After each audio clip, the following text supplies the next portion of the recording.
Mr. Turner, it kind of scares me when you say that you're out seeking $185 million in private funds, which I don't know if you're going to be able to get. But if you don't get them, then what would your alternative be? The only other alternative would be to pursue a bond measure, again, with the public, and that would be go to a vote of the taxpayers within our hospital district boundaries, which would include Banning, Beaumont, Cherry Valley, parts of Calamasa, and Cabazon.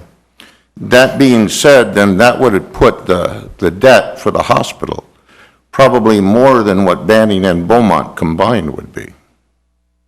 Banning and Beaumont. As far as their debt. The city of Banning has about 115 million in debt. I really don't know what Beaumont has, but that would put the hospital at almost 300 million. Close, yes. Mm-hmm. Right, at $2 million per bed. Correct. That's a pretty expensive hospital. That's about the average in the state of California. In fact, it's going up.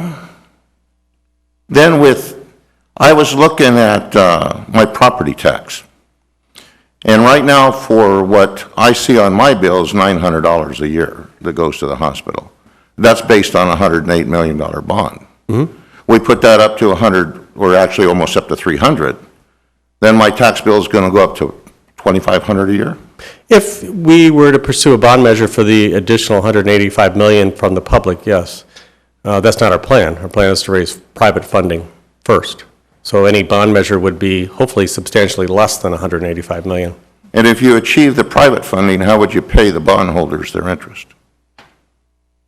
How would you raise $10 million plus per year in order to pay the bondholders on private, or your private mortgage, or your private lenders? Well, those are details that we're still working out with the private funding sources that I'm pursuing.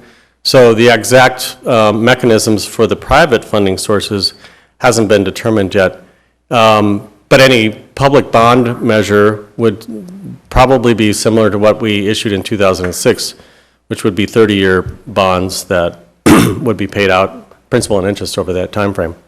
Can the hospital sustain itself at this time? Yes, it can. Okay. So maybe he'll be able to come back at a future date to give us another update as to where you are regarding the I financing. would love to do that, yes. Okay. Councilmember Welsh, any questions? No, thank you again, Mark. You're welcome. Okay, Councilmember